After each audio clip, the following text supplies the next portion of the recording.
mashamba yetu harambee! Na mifugo yetu harambee! The cast deputy president said, "It has been a norm in the country whereby controversies happen in highly positioned state officials, deputy and president, after resuming in office. A throwback to the first president Jomo Kenyatta and his deputy Jaramogi Oginga Odinga is evident to today's president William Samoei Ruto and his deputy, which has prolonged to impeachment level. This documentary, The Cast Deputy President Said, expounds on activities accelerating to this and how to resolve this national interest problem. Before Kenya attained independence, British government was keen that Kenya would have gone to independence without Kenyatta, who was in detention, and they asked Jaramogi Odinga to form the Madaraka government. Instead, he refused and called for Kenyatta release in a president voice that stated, "Kenyatta is our second god. There will be no independence without Kenyatta." Such an irony in the history of Kenya. Her political leaders, including Kikuyu tribes, once urged Odinga to form a government by himself and the first prime minister, but he finally refused. First president of Kenya, Mzee Jomo Kenyatta, took power after Kenya gained independence in 1963, after he was released by British from detention. Things started falling apart between Jaramogi and those he helped to ascend in power.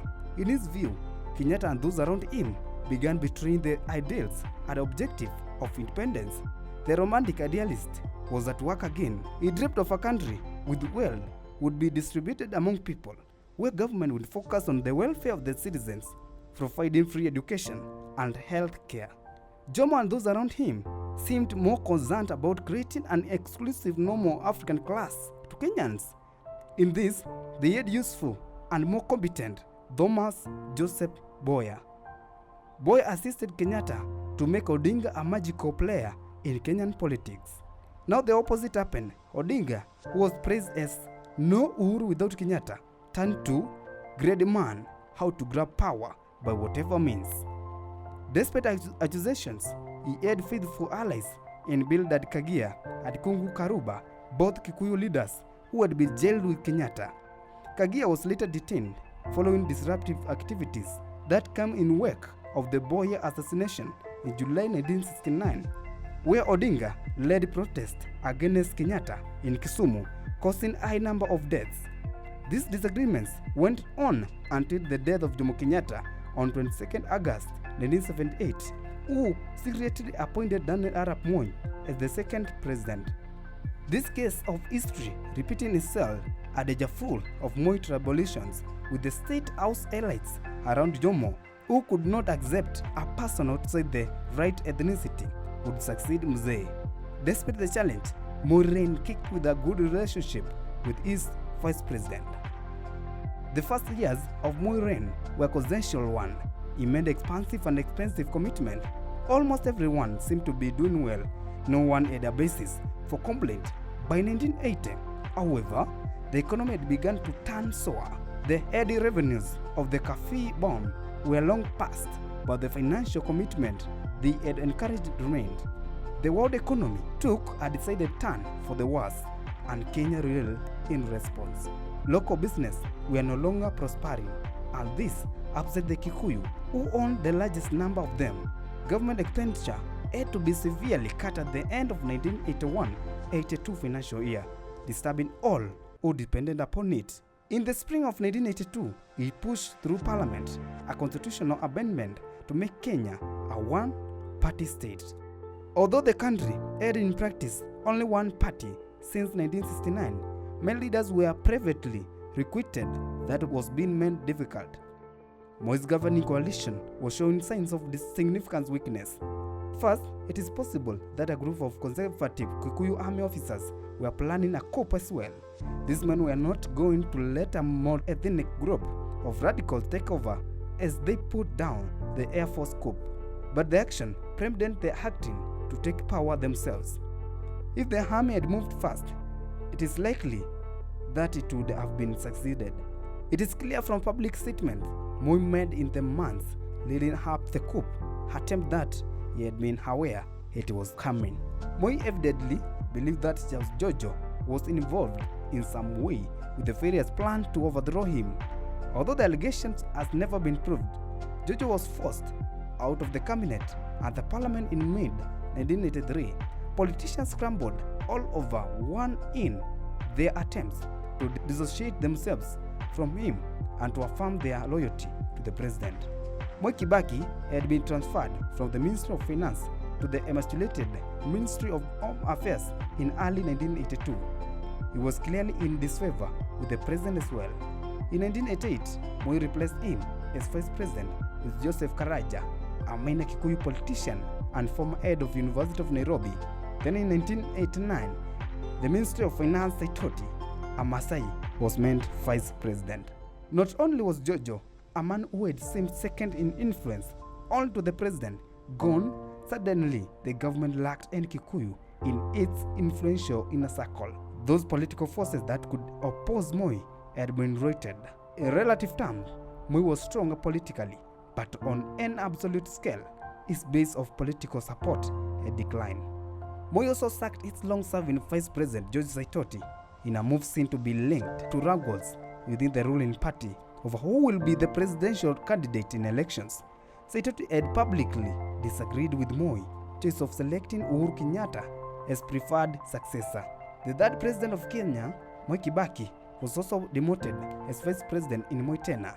On his ruling, Kibaki's relationship was fine with his deputies, Mude Hawori and lately Kalonzo Musyoka, encouraging more development in the state, including free education. The fallout was witnessed during the 2007-2008 post-election violence, but later resumed to agreement. On the tenure of Uhuru, the first term of the third president of Kenya, Uhuru Kenyatta regime, saw Ruto at the center of government, perhaps because it was the coalition government of URP and TNA, and because Uhuru needed him for his re-election. Uhuru once handed over the instrument of power to Ruto when he headed to The Hague to attend the case against him before the International Criminal Court.